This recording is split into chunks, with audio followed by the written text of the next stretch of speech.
एके news में एक बार फिर से आपका स्वागत है। चलिए जानते हैं देश और दुनिया की तमाम काम की और महत्वपूर्ण खबरों को फटाफट अंदाज में। सबसे पहले दिल्ली विधानसभा चुनाव 2025 से जुड़ी कुछ महत्वपूर्ण खबरों पर नजर डालते हैं। दिल्ली की सभी 70 विधानसभा सीट और उत्तर प्रदेश की मिल्कीपुर विधानसभा सीट के उपचुनाव पर वोटिंग। वहीं दोस्तों अगली खबर में दिल्ली की सभी 70 विधानसभा सीटों के लिए दैनिक भास्कर ने जारी किए अपने अनुमानित आंकड़े।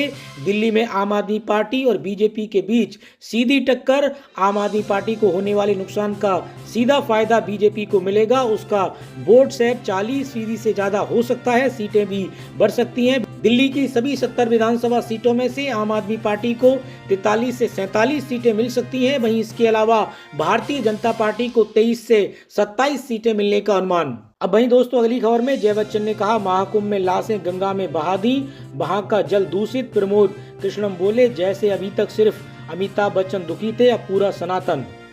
समाजवादी पार्टी की सांसद जया बच्चन के महाकुंभ पर विवादित बयान के बाद सियासत शुरू हो गई है। जया बच्चन का दावा है कि महाकुंभ में भगदड़ के बाद शवों को गंगा नदी में फेंका गया। इसके बाद मुरादाबाद में प्रमोद कृष्णम ने कहा जया बच्चन से पहले सिर्फ अमिताभ बच्चन ही दुखी थे, लेकिन अब ऐसी कोशिश कर रही हैं कि उनसे पूरा सनातन दुखी हो जाए।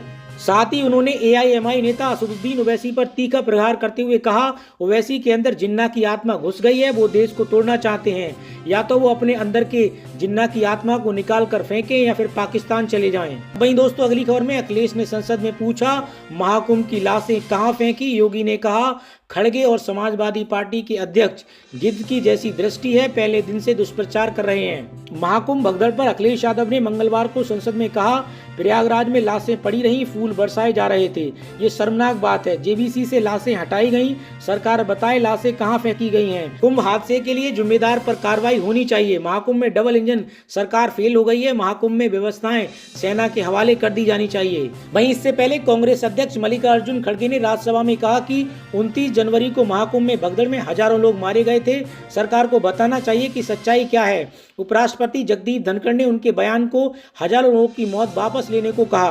वहीं इस सबके बीच उत्तर प्रदेश के मुख्यमंत्री योगी आदित्यनाथ ने खड़गे और अखिलेश यादव को जवाब दिया है। कहा कि एक और पूरा देश और दुनिया सनातन धर्म के सबसे बड़े आयोजन का साक्षी बनाकर गर्व महसूस कर रहे हैं। वहीं दूसरी ओर सनातन धर्म के खिलाफ सुपारी लेकर लगातार झूठ असत्य के प्रतिमान भी गाड़े जा रहे हैं। देश की संसद में कांग्रेस अध्यक्ष और समाजवादी पार्टी के अध्यक्ष का बयान न केवल सनातन धर्म पर प्रहार है बल्कि निंदनीय और शर्मनाक भी है। ये इनकी गिद्ध दृष्टि को भी दिखाता है जो पहले दिन से ही दुष्प्रचार कर रहे हैं। इनमें होड़ लगी है कि कौन कितना ज्यादा झूठ बोल सकता है। ये दोनों दल सनातन धर्म के विरोधी हैं। ये दोनों दल और सनातन विरोधी चाहते हैं कि बड़ी घटना हो जाए। हम 19 जनवरी की घटना की जांच करवा रहे हैं, इसकी तह तक जाएंगे। अब वहीं दोस्तों अगली खबर में बिहार में नौकरी की बहार। सीएम नीतीश ने 6,342 इंजीनियर समेत 6,837 को दिया ज्वाइनिंग लेटर। सरकारी नौकरी और रोजगार बिहार में सियासत का मुद्दा बन गया है। मुख्यमंत्री नीतीश कुमार ने मंगलवार को पटना आयोजित नियुक्ति पत्र वितरण समारोह में 6,837 लोगों को सरकारी नौकरी का ज्वाइनिंग लेटर प्रदान किया, जिनमें 6,342 इंजीनियर हैं जबकि 496 अनुदेशक हैं। इस मौके पर डिप्टी सीएम विजय कुमार सिन्हा, सम्राट चौधरी, मंत्री विजय कुमार चौधरी, विजेंद्र प्रसाद यादव समेत नीतीश मंत्रिमंडल के सदस्य और विभिन्न विभागों के अधिकारी मौजूद थे। सरकार ने 12 लाख नौकरी का वादा किया है, जिनमें से 9 लाख से अधिक लोगों को नौकरी दिए जाने का भी दावा किया जा रहा है। बिहार के इंजीनियर और अनुदेशक विभिन्न विभागों में अपनी सेवा देंगे, इस पर राजनीति भी शुरू हो गई है। वहीं दोस्तों अगली खबर भी बिहार से। मुख्यमंत्री नीतीश कुमार की कैबिनेट बैठक में 136 प्रस्तावों पर लगी मोहर, जिसमें ज्यादातर योजनाएं प्रगति योजना से जुड़ी हुई हैं, जिनका बजट 20,000 करोड़ है। अब वहीं अगली खबर में भूटान के नरेश संग मुख्यमंत्री योगी आदित्यनाथ ने संगम में पावन डुबकी लगाई। त्रिवेणी संगम पर सीएम योगी और भूटान के नरेश ने साइबेरियन पक्षियों को दाना भी खिलाया। भूटान के नरेश सीएम योगी आदित्यनाथ संग अक्षरबाट के दर्शन किए। इसके बाद बड़े हनुमान जी के दरबार में भी हाजिरी लगाई। अब वहीं अगली खबर में पंजाब में 2,000 करोड़ की जीएसटी बढ़ोतरी, केंद्र से 10% ज्यादा, कुल राजस्व का 3,600 करोड़ बढ़ा, प्रदेश टॉप पर, 3 राज्यों में शामिल। अब वहीं अगली खबर में सरकार का बड़ा फैसला, कागज की जगह अब चलेगा प्लास्टिक का नोट, वित्त मंत्रालय ने दिया ये जवाब। दरअसल आप सभी को बता दें कि सरकार के द्वारा प्लास्टिक के नए नोट लाने की तैयारी हो रही है। सरकार की तरफ से वित्त राज्य मंत्री के द्वारा बीते कुछ दिनों पहले कहा गया कि रिजर्व बैंक ऑफ इंडिया को प्लास्टिक के नोटों की फील्ड ट्रायल करने के लिए अधिकृत किया गया है। जो कि काफ़ी लंबे समय तक चलेंगे। लोकसभा के दौरान एक लिखित जवाब देते हुए केंद्रीय वित्त मंत्री जी के द्वारा कहा गया कि सरकार ने देश में 5 जगह पर प्लास्टिक के नोट ट्रायल करेंगे। उन्होंने बताया कि अभी ट्रायल का समय तय नहीं किया गया है। इसके तहत पहले 10 रुपए के प्लास्टिक के नोट चलाए जाएंगे। अब वहीं दोस्तों अगली खबर में चलन से हटाए जा चुके 2000 रुपए के नोटों को लेकर भारतीय रिजर्व बैंक ने अहम अपडेट दिया है।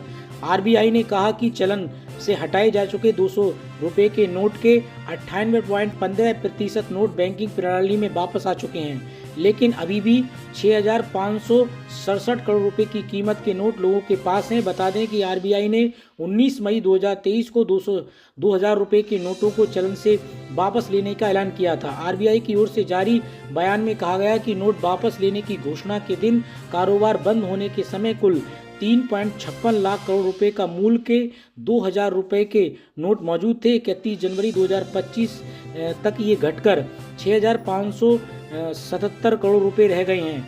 इस तरह से अब तक कुल 98.15% वापस आ चुके हैं। अमेरिकी राष्ट्रपति डोनाल्ड ट्रंप के शपथ लेने के बाद अंतर्राष्ट्रीय बाजार में कच्चे तेल की कीमतों में लगातार उतार चढ़ाव का दौर जारी है। इंटरनेशनल मार्केट में ब्रेड क्रूड के दाम में बदलाव का असर अब घरेलू बाजार में भी देखने को मिल रहा है। भारत में भी पेट्रोलियम कंपनियों ने 4 जनवरी 2025 के लिए रेट जारी कर दिए हैं। आज जारी हुई कीमतों के अनुसार ईंधन के दाम में कोई बदलाव नहीं किया गया है। अब वहीं दोस्तों अगली खबर में सीईसी और चुनाव आयोग की नियुक्ति वाले पैनल में सीजीआई के नहीं होने पर याचिका, सुप्रीम कोर्ट करेगा नए कानून की वैधता पर फैसला। सुप्रीम कोर्ट ने अगले मुख्य चुनाव आयुक्त के चयन पर अंतरिम रोक लगाने की याचिका खारिज कर दी है और कहा है कि वह 2023 के कानून की वैधता की जांच करेगा। सुप्रीम कोर्ट ने मामले की आगे की सुनवाई के लिए 12 फरवरी की तारीख मुकर्रर की है। वर्तमान मुख्य चुनाव आयुक्त राजीव कुमार 8 फरवरी को सेवानिवृत्त हो रहे हैं। अब वहीं दोस्तों अगली खबर में गुजरात सरकार ने यूसीसी लागू करने का ऐलान कर दिया है। गुजरात सरकार ने इसके लिए सुप्रीम कोर्ट की रिटायर्ड जज रंजन देसाई की अध्यक्षता में 5 सदस्यीय समिति गठित की है। समिति 45 दिन में रिपोर्ट देगी।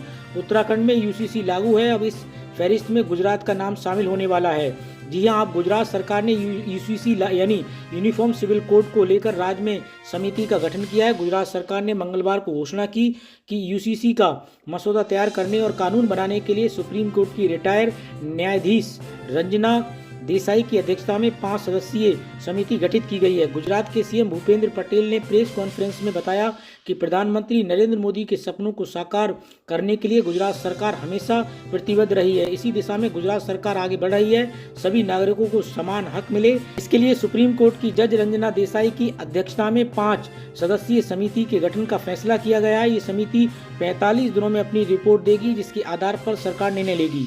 अब वहीं दोस्तों अगली खबर में भारत पाकिस्तान मुकाबले के टिकट मिनटों में बिके। 23 फरवरी को मुकाबला। चैंपियन ट्रॉफी में भारत के सभी मैचों के ticket sold out. ICC champion trophy 2025 में भारत और पाकिस्तान के बीच मुकाबले के टिकट कुछ ही मिनटों में सोल्ड आउट हो गए।